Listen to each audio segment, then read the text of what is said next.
kulanti wanaagsan ku soo dhawaada barnaamijkeenan xogaha dunida ee ku soo gudbino warbixinada Soomaalida iyo xogta dunida ee degal kasta. barnaamijkeenan waxaan ku soo gudbin doonaa dagaalka burburka ee laga cabsi qabo in gobolka uu dhex maro kooxaha Shiicada ee ay taageerto Iiraan iyo Taliban iyo fariimihii uga adkaa hanjabaadaha ee ay isweydaarsadeen iyo Iiraan oo samaysay faragelintii ugu weyneyd. xaggee ayay kala taagan yihiin mowqifka Taliban iyo Iiraan guud ahaan iyo xogo kale ayaan idiin soo gudbin doonaa.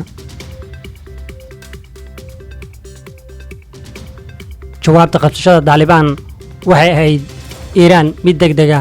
kooxda Ciraaq ee Shiicada ah ayaa toddobaadkani soo saaray war qoraal ah oo si maldahan u sheegaya inay diyaar u yihiin daqiiqad kasta inay u safraan Afghanistan haddii Shiicada Afghanistan ay weerar ku qaadaan kooxda Taliban.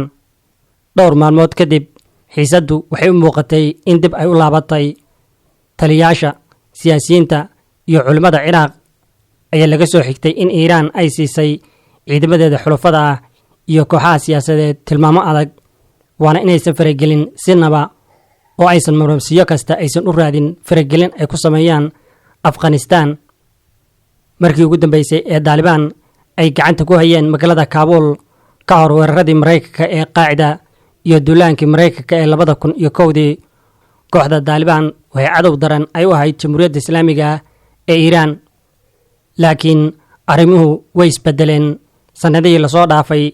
Teheraan ma damacsana hadda in la burburiyo heshiisyadii adkaa ee muddada dheer ee lala galay Taliban, gaar ahaan hadda marka kooxda mayalka adag ee Sunniyiinta ah ay si buuxda gacanta ugu dhigeen Afghanistan. inkastoo ujeeddada dhabta ah ee Taliban ee ku wajahan Shiicada Afghanistan weli la arki doono, haddana Iiraan waxay u diraysaa xulufadeeda fariin ah in silicii hore aan dib loo soo celin doonin. kadib waraysiyo lala yeeshay ilo wareedyo ka tirsan Baghdad iyo Kaabul oo ay soo warisay jirada Middle East Eyes, waxay tahrogayaan heshiisyada cusub ee Iiraan iyo Taliban. Iiraan waxay hadda ballanqaadyo ka haysataa Taliban oo ah in Shiicada laga tirada badan yahay la ilaalin doono. Qaasim Suleymani shakhsi ahaan ayaa heshiis la galay Taliban sanadkii 2015. heshiiskaas waxaa ka mid ahaa tababarka ee Taliban, ilaalada kacaanka ah ee Iiraan iyo maalgelinta kooxda. Teheraan ayaa ballan qaaday in ay joojin doonto guutada Al-Fatiyom ee Afghanistan oo ah koox Shiica oo ka soo horjeeday Taliban. xiriirka Iiraan iyo Taliban ayaa soo jiitamay muddo 10 sano ah, wuxuuna isu dhex maray colaad iyo isbahaysi. inkasta oo Taliban ay soo ifbaxday 1994, haddana kuwii ka horeeyey waxay xiriir joogta ay la lahaayeen dariska Afghanistan ee galbeedka oo ah Iiraan. intii ay Suufiyeed ay qabsatay Afghanistan, Iiraaniyiintu waxay taageereen dhaqdhaqaaqa iska caabinta Islaamka. markii dambe xadka waxay u direen saraakiil ka tirsan ilaalada kacaanka si ay u tababaraan oo ay loo taliyaan mujaahidiinta Afghaan oo qaar ka mid a markii dambe ay ku biireen Taliban. Suleymani oo ahaa taliyihii qaybta sare ee Iiraan ee Mareykanku dilay sanadkii hore ayaa ka mid ahaa saraakiisha qayb ka qaatay sagaashameedyadii tababarka kooxaha Islaamiyiinta. sanadkii 1998 waxaa gabi ahaan burburay xiriirka Iiraan iyo Taliban markii kooxda lagu eedeeyey inay dileen 10 diblomaasiyiin Iiraan ah iyo wariye Afghanistan ku sugnaa. caburinta iyo rabshadaha ee Taliban ay ku haysay dadka Shiicada ah ee laga tirada badan yahay ee Afghanistan oo maanta ka ah ku dhowaad 20% ayaa sii xumeeyey xiriirka labada dhinac. laakiin sanadkii 2015, iyada oo kooxda la baxday dowladda Islaamka ay ka soo ifbaxday Afghanistan, wafdi ka socda hogaamiyaasha Taliban ayaa booqday Teheraan si ay ugala hadlaan furitaanka xafiis siyaasadeed halkaasi, waxaana bilaabmay bog cusub. sanadkaas Suleymani wuxuu sidoo kale booqday Afghanistan isagoo heshiisyo dhowr la galay hogaamiyaasha Taliban, siday sheegeen taliyaasha Ciraaq ee kooxda hubaysan ee Iiraan ay taageerto oo aad ugu dhow janaalada Iiraan. heshiiska waxaa ku jiray waxyaabo badan.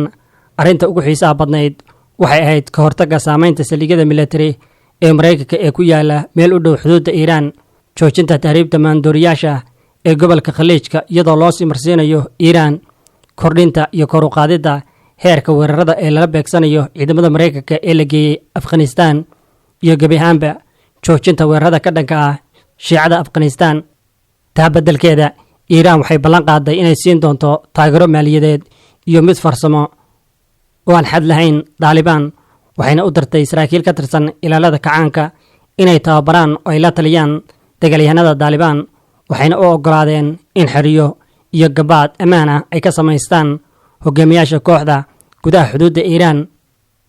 tiiraan ayaa sidoo kale ballan qaaday inay xaqiijin doonto in guutada fadyoom oo ah maleeshiyaadka shiicada ah ee afghanistaan ee ugu xooga badan ee iiraan taageerto inaysan ku soo laaban doonin afghanistaan iyagoo ka yimaada suuriya. tan iyo waagaa daalibaan maysan beegsan shiicada oo dhammaan weerarada iyaga ka dhanka ahaa waxaa lagu qaaday isis. warbaahinta iiraan iyo dadka ku dhow iiraan ayay ka soo xigatay jaridda Middle East Eyes oo la hadlay iyagoo ku andacoonaya in inta badan daalibaan aysan ahayn sunni mayal adag, laakiin dhab ahaantii ay yihiin suufi. waxay isku dayayaan inay muujiyaan in kooxda isis iyo alqaacida ay yihiin xagjiriin. inta badan daalibaan waa suufi, wax dhibaato ana kuma hayaan shiicada, waxayna heshiisyo la galeen suleymaani. dhibaatadu waxay ka jirtaa kooxo kale oo isla daalibaan ka tirsan oo salafiyiin ah, waxayna ku biireen alqaacida, waxayna mas-uul ka yihiin inta badan weerarada ka dhanka shiicada sannadihii lasoo dhaafay.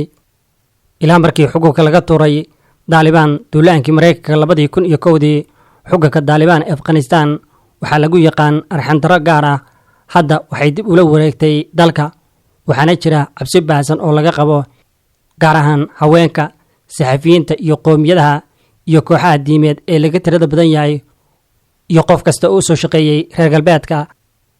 hasaara oo ah qowmiyadda saddexaad ee ugu weyn afghanistaan waxay matalaan lafdhabarta shiicada ee laga tirada badan yahay, waxayna ku badan yihiin gobollada buuraleyda ah ee bartamaha afghanistaan. daalibaan waxay mar walba u tixgeliyaan kooxda shiicada inay yihiin koox gaalo ah, waxayna dileen kumanaan ka tirsan. la wareegidda kooxda ayaa argagax ku abuurtay dhinacyada siyaasadeed iyo diimaha shiicada ah. kooxaha hubaysan ee iiraan ay taageerto waxay dareemayaan in dhinac ay ka heleen tan iyo markii maraykanku u bilaabay in wadaxaajoodyo ula yeesho Tehraan oo ku aadan dib u soo noqoshada heshiiska nukliyeerka, waxayna ka faa'iidaysteen fursadihii ay ku geli lahaayeen dhacdooyinka dunida iyagoo wacad ku maray inay ilaalinayaan shiicada. maanta si kasta ha noqotee warbaahintu waxay sii wadaa fikirka ah in daalibaan ay isbeddeshay, isla mar ahaantana aysan beegsan doonin shiicada sidii hore u dhacday. taa beddelkeeda ololaha warbaahintu waxay sii adkaynayaan qabsashada daalibaan in guuldaro cad ay u tahay maraykanka.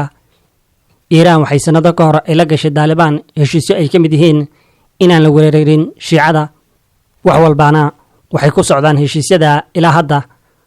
taliya sare oo ka tirsan kooxaha hubaysan ee iiraan taageerto ayaa u sheegay Middle East Eyes ma jirto koox hubaysan oo ciraaq ah oo loo oggol yahay inay farageliyaan barxaddani. iiraan ayaa si cad u sheegay markii aan la kulannay maalmo ka hor Baqdaad. sarkaalka kooxaha ay taageerto iiraan ayaa laga soo xigtay kulanka. iiraaniyiintu waxay u sharaxeen xulufadooda sida tuulooyinka shiicadu ay u nugul yihiin oo daalibaan ay si dhaqso leh u baabi'in karto haddii heshiiska iiraan uu burburo oo ciidan kasta oo shiica oo halkaas loo diro. hadda waxay ka dhigan tahay baabi'in bulshada shiicada ee afghanistaan. tani waa wixii ay yidhaahdeen madaxda iiraan iyagoo ka jawaabaya su'aalaheenna, ayuu yidhi taliyahan sare. taliyayaasha ay taageerto iiraan ee ku sugan ciraaq ee bixiyey faallooyinka degdega ee hanjabaadda ah maysan ogeyn waxa socda, sidaa darteed markii dambe way aamuseen. fariintan ayaa ka timi iiraan. qof walba oo ku sugan ciraaq wuu helay oo si fiican ayuu u fahmay.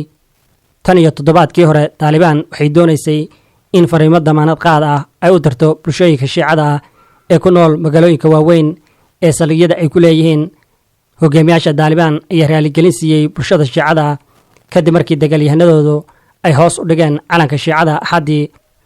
cabsida ugu weyn ee soo food saartay shiicada ayaa ahayd khamiistii xuska cashuura ee afghanistaan, balse waxay ku dhammaatay si nabad ah. iyadoo taasi jirto, walwalka ayaa weli ka jira magaalada najaaf oo u ah magaalo barakaysan kooxaha shiicada ah oo ah xarunta ugu weyn ee shiicada dunida. waxaan aad uga walaacsanayn ardaydeenna iyo qiisaskeenna gaar ahaan kaabuul. ardaydeennu waxay noo sheegeen in hogaamiyaasha shiicada ah ee halkaa ku sugan ay heleen damaanad qaad jamhuuriyadda islaamiga ee iiraan in daalibaan aysan iyaga weerari doonin. iiraan ayaa ku amartay dagaalyahanada ka tirsan xisbiga xasaara al-wahdaad oo ka mid ahaa xogaga rasmiga ah ee ka hortaga argagixisada afghanistan in ay ka baxaan hubkoodana ay ilaaliyaan ilaa amar dambe. iiraan waxay ka baqaysaa in isku dhucu uu noqdo mid qowmiyadeed kadibna uu dhiig badani ku daato. daalibaan uma tixgeliyaan xasaara inay yihiin dad asalkooda afghanistaana, waxayna isweydiiyaan halka asal ahaan ay ka soo jeedaan. haddii khilaafku ka gudbo koox diimeed una gudbo qowmiyad, waxay la macno tahay dhammaadka xasaara. inkasta oo la aaminsan yahay in haddii daalibaan ay weerarto kooxaha shiicada ah ay samayn doonaan shiicadu faragelin sidii ay yeeleen kooxda isis ee ciraaq sanadkii 2014, laakiin uma badna in faragelintan ay ku samayso sida ay wax yihiin. arbacadii ugu yaraantii 3 qof ayaa lagu dilay, 10 kalena waa lagu dhaawacay magaalada jalaalabad oo 150 kilomitir dhinaca bari ka xigta kaabuul markii dagaalyahanada daalibaan ay rasaas ku fureen dad deegaanka ah oo ku mudaharaadayay kooxda oo meesha ka saaray calanka qaranka ee afghanistan. saacado kadib dagaalyahanada daalibaan ayaa qarxiyey taalada hogaamiyihii la dilay ee xasaara cabdulcali masaari oo la dagaalamay daalibaan sagaashameedyadii. baadhayaasha afghanistan iyo ciraaq iyo taliyayaasha kooxaha hubaysan ayaa sheegay inaysan rumaysnayn in daalibaan ay sii awoodi doonto inay iska indhitirto muddo dheer, inay qaadan karto dabeecadaha aan la jaanqaadi karin fikradooda